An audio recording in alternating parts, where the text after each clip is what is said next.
Ang daming, Yes, Your ang Honor. daming ukay-ukay dito sa Metro Manila. Bawal ipasok yan. Merong, Very true, Your merong, sandali lang. Merong directive ang WHO sapagkat health hazard yan. Very true, Your Honor. Ngayon, ano itong tanong ko bakit nakakapasok sa customs yan? Pagkatapos mo sagutin yan, Yes, sir. I want the attorney from customs to answer me on that. Sir, actually, the okay that's coming in. Okay lang ang puso ko. Yes, sir. Comes from, Malakas ang puso ko. yes, sir. So it comes from many ports. It's not only the ports in Manila, but also ports in Mindanao and the Visayas. At salamat. Salamat. You've been honest with me. Ang tanong ko ganito, within the audience of Congressman Sia, bakit nakakapasok yung ganong illegal? Bakit? Bakit hindi nyo nakikita? Bakit nakatakip ang mga mata ng customs official?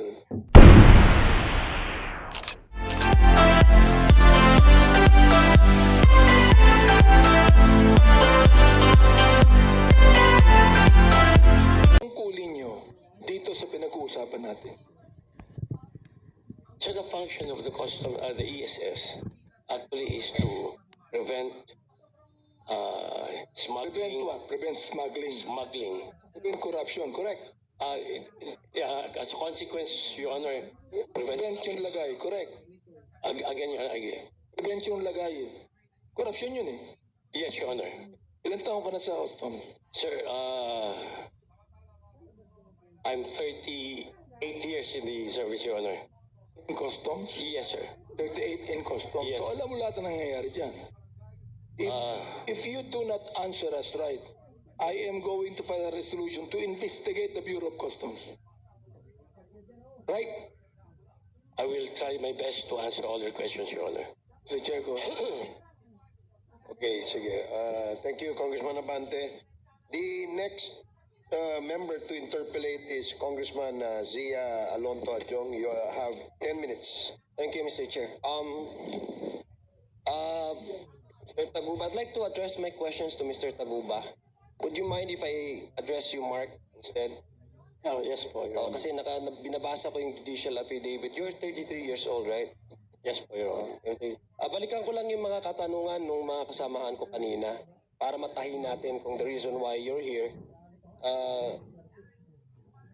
Precisely because of your involvement sa kaso na pinaso sa inyo. I believe you've been convicted, no? Na question. Ano yung kaso is the punishment is life imprisonment, tama ba? Yes po, Your Honor. Okay, so tatahin lang po natin kasi gusto ko lang po, Mr. Chair, apart from discussing the system within customs, I would also like to zero in on the case that you've been facing or you have faced a couple of years ago. Tinanong ka ni Congressman Flores, what year did you enter your business sa tracking? Tama po ba tracking business nyo? Yes po. Ang sinabi nyo is 2017? Yes po. 2017. So, when did the case filed before the courts? 2018 po. So, isang taon ka lang nasa tracking business bago ka nakasuhan. I-check ko po dun sa... Yeah, kasi Wala parang, po kasi sa akin dito yung affidavit ko. I believe, Mr. Chair, yung sa kaso, yung when the Senate started investigating the case, and even sa House of Representatives, anong taon yun? Natandaan mo ba? 2017, 2018 po. 2018, di ba? 2018, tama? Okay. Opo. Gusto ko lang maintindihan yung relationship between the tracking business, your logistics, and that of the consignee. Kasi yun ang gusto kong maintindihan. Mukhang nandoon yung negosyo, no? Yung involvement mo doon, di ba? Na-mention mo, yung consignee EMT, tama ho ba? Yes po, Your Honor. Okay. Yung pagpunta mo doon or pag-reach out mo doon sa EMT, ito ba ay in-advise sa'yo or kailangan mong gawin? Ito po kasi, hindi ko na maalala masyado yung circumstance nito.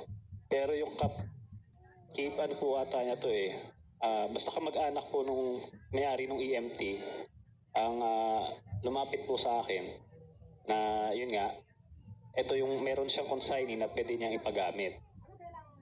Hindi ako nagkakamali, si Dio po yun, pangalan niya. Tapos, ayun nga, kinuha ko yung ginamit ko yung consignee niya, EMT. Sinabi niya, royalty fee, 1,500. In peso ba ito o in dollars? In peso po. In peso, okay. So, what prompted you to reach out? Kasi kailangan ba ng tracking business na may partner ng consignee? Tama ba? Hindi po. Kasi nga po, magsisimula po yan, may nag-i-inquire sa akin na, kunwari, ito po si Hong Fei. Dahil si Hong Fei po, hindi naman siya accredited dito sa Pilipinas. Oo.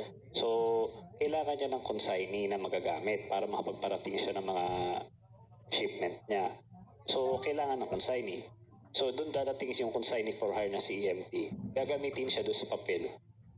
Pero wala siyang kinalaman doon sa shipment talaga, hindi siya may-ari. Okay. So, ibig sabihin, dinideclare lang yung consignee na siya yung may-ari ng shipment na yon, pero actually, hindi talaga siya. Yun ang question kanina ni Congressman Jinky Luiso. Tama ba? Yes po, Your Okay, Honor. tama. So, meron kasi dun sa judicial affidavit mo, gusto ko lang i-quote ha. Sabi mo dito, you mentioned that all brokers were imposed this weekly TARA system and made to deliver amounts to various offices equivalent to the number of containers that I am able to successfully process for release in a week. So may mention ka dito brokers, no? Ito yung brokers, ano naman ang participation niya dito in all schemes of this transaction? Siya po yung magla-lodge, siya po yung magsasign, accredited broker po siya. So siya yung pinakakailangan para mag-sign ng document, para makapagparating dito ng mga container. Para sa ating mga kababayan, yung mga bago lang ha, ikaw tracking business ka, hindi ho ba? Yes po. Naghahanap ka ng consignee, no? Yes po. Where exactly the brokers play? In the middle or after you have already you have already consumed your transaction with the consignee? Nasa middle po ata siya. Kasi pag nag-inquire sa akin, itatanong ko sa kanya, kasi siya yung customs broker siya yung nakakaalam. So siya yung, kumbaga, sa makatweet, siya yung nag-arrange na sa doon sa law. Ang pinakatrabaho ko lang talaga is, ayun nga, tracking, papatong ko rin yung sa akin, yung all-in. Pero siya talaga yung more on sa Bureau of Customs po. Okay. May sinabi ka kasi dito, may ginamit ka dito sa yung kinote ko sa affidavit, judicial affidavit mo. Sabi mo, ini-impose ito weekly yung TARA system. Balikan ko lang yung TARA system na in-explain ko sa'yo. Paano ito ini-impose? Sino ba yung nag-i-impose sa inyo ng mga halimbawa, sa negosyo mo, sa tracking business ka, ano itong imposition na sinasabi mo? Like, kailangan mong bang gawin? Sino yung nag-i-impose sa'yo? Gusto ko lang maintindihan, sino-sino ba ito? At mukhang, kasi pag ini-impose ito, mukhang may nakikinabang, hindi ba? Yes. So alam mo, paano yung sistema na ganun? Sino nag-i-impose sa inyo ng ganun? Ayun nga po, kasi nga, magsisimula yan, syempre, pangaharas nila, i-hold nila yung mga parating nyo, so doon mo sila makikilala. So, ayun, aaregluhin mo yung container. So, sa aking experience, ito po, si Jojo Bacod po yung nag-ayos nung problema namin.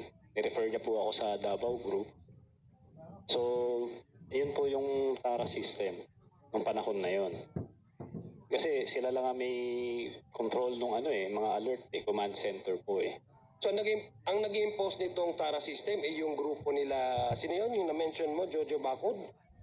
Yes po, yung Davao Group po. Yung Davao Group, Yes po. ang nag-impose nitong TARA system. Yes po. Okay, so balikan ko lang yung explanation mo kanina kay Congressman Flores ha.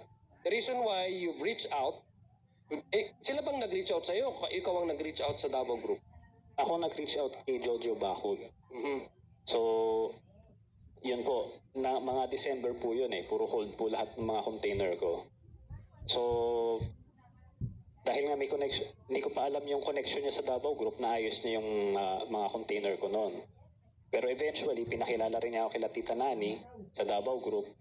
Ngayon nga, nagpakilala sila na kailangan mo magbigay sa kanila, kundi ma-hold yung mga container mo. O so ibig sabihin, that's a different transaction. Kumbaga, that's your entry to knowing si Jojo Bacod at saka Davao Group. Tama ba? Yung ginawa kasi yung experience mo, base doon sa sinagot mo kay Congressman Flores, nagkaroon ng harassment. Ang harassment meaning yung mga in-expect mo ng mga shipment mo hindi dumating or ginawang pag may stricto, pinagstriktuhan. So that's why you need somebody who's in the inside who more or less has influence and know the people who to tap para malagay doon sa green lane at malabas yung shipment mo. Tama ba? Yes po, Your Honor. Okay, itong mga shipment na nailabas mo, ito ba ay ginamit mo rin the same consignee? Tatlo po yung consignee na ginamit ko noon. EMT, RONSS, tsaka Integrity. Tatlong consignee po yun. So, nung tapos na yung transaction nyo, yung first na transaction nyo, kasi naging successful, no? Bakit ka continuous nakikipag-deal with the Davao Group? Na-mention mo kasi na Davao Group kasi that's the reason why you're here right now, di ba? Dahil may kaso. Bakit continuous mo pa rin yung pakikipag-ugnayan sa kanila? Mayroon ka pa bang mga shipment na in-expect mong pumasok na baka ma-harass? Yes po, kasi nandito na yun po yung trabaho ko eh. Nandoon po sa linyahan na yun eh. So, dahil nakakonect na ako sa kanila, so mas madali ko mailalabas yung container ko. Mr. Chair, with due indulgence Yes. gusto ko maintindihan, Mr. Chair, sino yung binabanggit mong Jojo, saka yung tita. Pakipaliwanag mo nga sa amin uli. Pangalawa, bakit ka nag-reach out to Davao Group? Nag-i-smuggle ka ba? Yun ang tanong ko, bakit? Ibig sabihin, kung talagang legal ang pinapasok mo, di ba? Bakit ka nag-reach out Davao Group? Kasi po, tama po yun sinasabi nyo. Misdeclared siya, underdeclared po. Katulad nga po ng sinabi ko, kung Ibig sabihin, meron kang misdeclared, underdeclared, correct? yes po. Kaya nag-reach out ka sa Davao Group. Yes po, Your Honor. Tama o tanong ha? Ikaw ba nagpapasok ka ng mga ukay-ukay, ng mga damit na second hand? Opo. Papasok ka, di ba? O, Major Kaskolan, bawal yan. Yes, sir. Bawal yan, di ba? Yes, Your Honor. Pero nakakapasok. Yes, Your Honor. Anong ginagawa nyo? Anong ginagawa nyo? Actually, Your Honor, we apprehend these shipments, but there are so many ways, Your Honor, of hiding this. Ang daming Yes, Your Ang Honor. daming ukay-ukay dito sa Metro Manila. Bawal ipasok yan. Very true, Your Sandali lang. Merong directive ang WHO kapagkat health hazard yan. Very true, Your Honor. Ngayon, ano itong tanong ko ha? Bakit nakakapasok sa customs yan? Pagkatapos mo sagutin yan, Yes, sir. I want the attorney from customs to answer me on that. Sir, actually, the okay that's coming in. Okay lang ang puso ko. Yes, sir. Malakas ang puso ko. Yes, sir. So it comes from many ports. It's not only the ports in Manila, but also ports in Mindanao and the Visayas. At salamat. Salamat. You've been honest with me. Ang tanong ko ganito, with indulgence of Congressman Sia, bakit nakakapasok yung ganong illegal? Bakit? Bakit hindi nyo nakikita? Bakit nakatakip ang mga mata ng customs official? First of all, Your Honor, okay can be declared as bed sheets, used bed sheets, used shoes. What is prohibited, Your Honor, is used clothing. Major Kaskolan, and that can be declared, but you know for a fact that they are not new. Yes, Your Honor. But If you go to every store that has ukay-ukay, you know for a fact that there are no bed sheets there. There is nothing new. What Yes. I'm saying right now is this. Ito ha. Pinanggit na ni Mark Taguba. Umami na siya. Umami na siya kasi tinanong kanina ni sino yun? Na kung ano ang laman ng container eh. Di ba?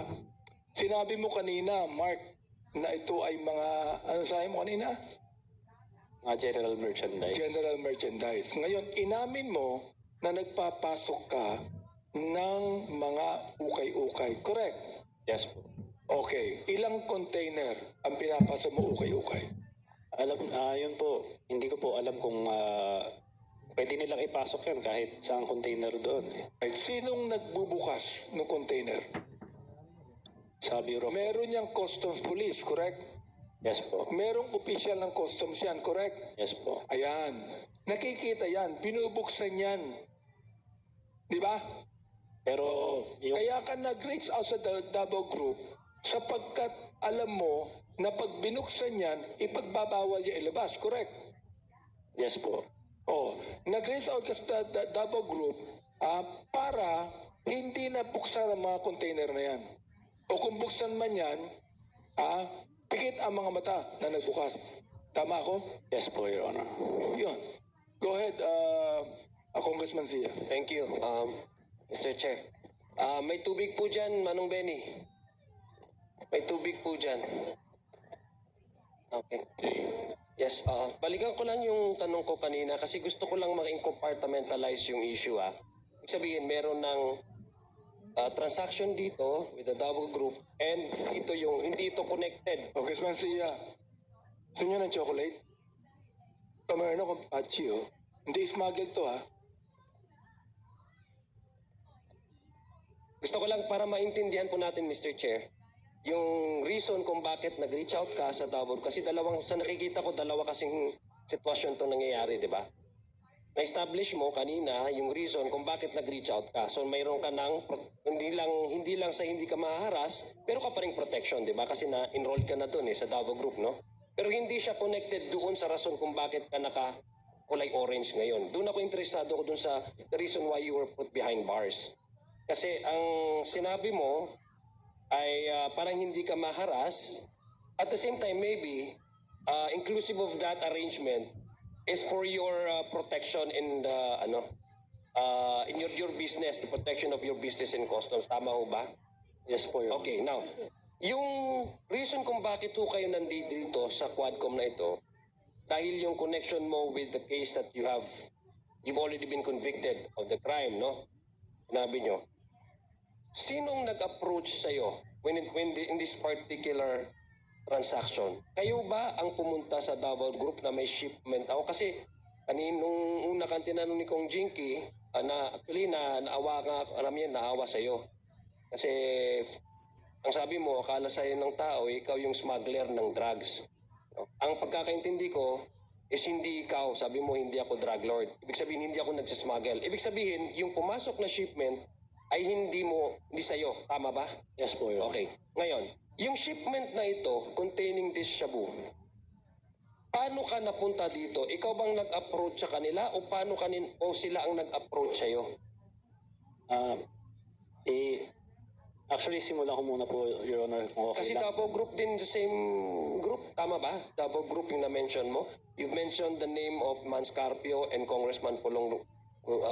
Sila po yung Okay, so nag-mention yun. what did yung mismong itong arrangement na ito, transaction na to, kasi ang dami namang nasa tracking business, di ba? Marami kayo sa tracking business, di ba? Okay. Marami ding mga consignees, I'm sure. Sabi nga, ang tanong mo nga, ang sagot mo nga kay Congressman Flores is, maraming consignee dyan, di ba? Tama ba? Oh. So what made you so special na parang ikaw yung napunta dito? Hindi lang special, na malas kung bakit ikaw. Paano? Dahil ba masyado kang kalapit nila or ikaw ang nag-approach sa kanila for this particular transaction? Kasi kung ikaw nag-approach sa kanila, it would appear to me na ikaw nag-smuggle. So paano? Can you explain to us? Pwede ko bang anuhin muna yung kung bakit ako na-convict? Yes. Kasi unang-una, explain ko lang sa... And explain mo na lang sa akin yung paano itong kaso na ito na nasama ka sa among all the many tracking businesses involved within customs, doing business in customs, legitimate business. I'm sure your business used to be legitimate, di ba? I'm sure your business was legitimate when you're doing business with customs, di ba? So how come among all the tracking businesses, among all the consignees who've been accredited by customs, it's you and EMT were involved in that particular shipment, which apparently came out to be drugs? Simulan ko po muna doon kay Kenneth Dong. So, Ito po, siya po yung nag-inquire nitong shipment na to itong MCLU 600-1881. So, tinanong niya sa akin, regular shipment lang naman ito Pero, doon nga, sa Senate hearing, nalaman ko na yung kay Manny meron siyang mga items doon na tinanggal doon sa packing list. Nandoon po yung metal cylinder. So, nung papunta po kay Kenneth Dong, nung binigay niya sa akin yung packing list, wala pong nakalagay na metal cylinder doon. Wala rin po, ang nakalagay lang doon, mga general na merchandise lang. So, in-read ko siya na isang normal na shipment. So, tinapos sa proseso na normal. So, TJ, ano mo nga to, paano ba tong ganyan? So, iti-refer ko siya sa broker ko sa normal na proseso. Wala po talaga kaming alam kung may shabu yan o ano. Wala po talaga kaming kinalaman. So, sabi ko nga, May 15 pa lang, nagsasubmit na ng manifest yung barko. 24 hours bago siya mag-arrive sa sa port, KBOC. So doon pa lang, kung mayroon silang hinala na ito, maling shipment ito, dapat sabihin natin, dapat mas mataas yung tax nito o baka may mga kontrabando ito. Pwede na nilang i-alert doon So green lane ito, pero hindi pa namin nailabas agad kasi hindi siya rush Hindi naman kinasabi sa akin ni Kenneth na, ilabas mo na yung... Si Kenneth, anong ni Kenneth? Customs broker ba siya? Hindi, client ko po siya. I'm sorry, client mo. Opo, Okay. siya po yung nag-inquire sa shipment na to. Okay. Congressman Sia, Mark, ikaw ba nag-i-smuggle ka rin ng bigas? Hindi po. Hindi. Hindi. Ano lang, ukay-ukay lang, saka ano pang ini-smuggle mo? Drugs. Para maintindihan niyo po, pagka sinabi mong general merchandise, smuggle na yon. Ayun, oo. So, ibig sabihin, pag yan na lang merchandise, i-smuggle na yan. Opo. Ano nakalagay dyan? General merchandise. Kasi po, para malaman niyo po yung proseso nito, ang isang container po, marami pong may-ari niyan. So, isipin niyo po yung trabaho ng FedEx, kunwari. So, itong si Hongfei, siya yung exporter sa China. Itong si Hongfei dito sa Valenzuela, kung saan nahuli yung drugs, siya yung importer. Si EMT, talagang wala siyang kinalaman dito sa transaction na ito. Talagang royalty fee lang siya. So, lahat ng mga Chinese na gustong magparating ng mga, mga products nila, ikino-consolidate yan sa isang container. Yan po ay smuggled na yan. Kasi hindi naman dinedeclare lahat Kung i-declare mo yan lahat, napakahabang listahan po niyan. So, yun po yung general merchandise. Yun. Go ahead, Monsieur. Thank you. So, you were saying about Kenneth Dong. So, you were kliyente mo siya. So, is it safe to assume that this Kenneth Dong knows this shipment kaya pumunta siya sa iyo to avail of your services? Tama ho ba? Opo. Okay, pakipaliwanag nga. No, so, gusto kong malaman kung paano ka napunta dito. Ayun po, nag-inquire po siya. In-read ko siya na regular shipment dahil wala namang kontrabando o kahit ano man dun sa kanyang pinadalang packing list. So parang normal lang, hindi ko pinag-isipan ng masama. So sabi ko nga po, May 15 pa lang nagkaroon ng manifest. Matagal po yan na-release. Parang kada araw, nagbayad ng OLRS, nagbayad ng ganito. Hindi siya dinadali. Ibig sabihin hindi siya nakalabas agad-agad. Hindi po, pero naka-green lane po siya. Naka-green lane. Opo. Okay, anytime po doon. Kung talagang merong balak silang anuhin yon. Pwede Ilang weeks ba bago nailabas ninyo itong shipment na to? Yung kay Kenneth Dong na yung pala meron lamang droga. Ilang weeks o ilang months? Hindi ako Despite the fact na naka-green lane siya. Alam ko po kasi na baba na siya May 17 pa lang, nasa port na siya. Okay. So, na-deliver siya May 24 na. So mga 1 week. Mga 1 week po. So yung regular na processing for the green lane. Ang green lane po, kung mamadalihin siya, mga 2-3 oras, mailalabas mo na yung container. Oh, sige, okay. So May 15, may sabi mo, may mga fees na, processing fees, tapos hindi pa nailabas. May manifest na sa barko. Ibig sabihin, nandiyan na siya. Okay. Hindi pa lang siya, parating na siya sa port. Okay. So doon pa lang, ginagawa yun para si BOC, kung tingin niyang may problema, pwede na niyang i-red lane, pwede na niyang i-alert. So, maski si BOC, wala siya nakikitang kahit anumang anomalya dun sa... Pero hindi nyo alam kung sino talaga yung may-ari ng shipment na to. Hindi po. Hindi nyo alam. Hindi po. So ikaw ang naghanap ng consignee, tama ba? Yun ba yung pagkaintindi ko? Opo, so nag-inquire siya sa akin. Siyempre tatanungin din niya dahil nga po si Hong Fei, hindi naman po siya accredited dito. Okay. Kailangan niya ng consignee for hire. So yung pay, yan ang tunay na may-ari? Opo. Yung shipment na Based yun? dun sa, opo, kasi para malaman nyo rin po, yung proseso dun naman sa China, pagka mag-e-export siya kasi naglo-load ng mga gamit eh. So kung pupunta siya sa container depot ng shipping lines, siya mag-aasikaso nun, dadali niya sa warehouse, siya yung maglo-load, siya yung mag-i-stuff ng mga gamit. Now, I'll ask you, kasi yung, very important sa akin, Mr. Chair, yung timeline eh. Kasi I think the reason why you approach the Davao Group, it's because for you, 1 week is too long for a green lane shipment. Tama ba? Yes po. Okay. So, nung within 1 week, ito yung rason kung bakit mo in-approach ang Davao Group. Tama ba? Para malabas ba? Gusto ko lang namin maintindihan. Hindi po, itong particular na shipment na ito, kaya naman siya nailabas ng, dahil hindi po siya rush eh. Okay. Ang container, ang truck ko lang po noon, 8 lang po eh. So, kung hindi naman siya rush, di gagamitin ko siya sa ibang kliyente ko na nagra-rush ng shipment. Yun na lang ilalabas ko muna. Kaya nga, gusto ko lang kasi maintindihan, no? Sabi ko nga, gusto kong tayihin yung senaryo, no? Sa case mo ngayon.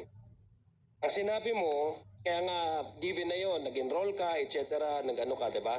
And then later on, you did not know that the shipment, kasi nakapasok ka na sa kanila eh. That's the first scenario that happened. And the transaction there was successful according to you, no? So here we are now, di ba? So, pumunta ka seeking the assistance of this same group for this shipment to be released. Tama ba? Opo, lahat po ng shipment. Lahat ng shipment. In the particular shipment, itong may laman na shabu. Opo. Tama ba? Pero yun nga po, sinasabi ko po, hindi ko po alam yung tungkol dyan sa shabu na yan. Aha. So, ang alam ko lang po is general merchandise yan. So, Okay. pag nung 24 na i-deliver namin, nagkaroon ng raid sa Valenzuela, 26. Doon ko lang po nalaman na meron palang metal cylinder. Okay. So I'll go to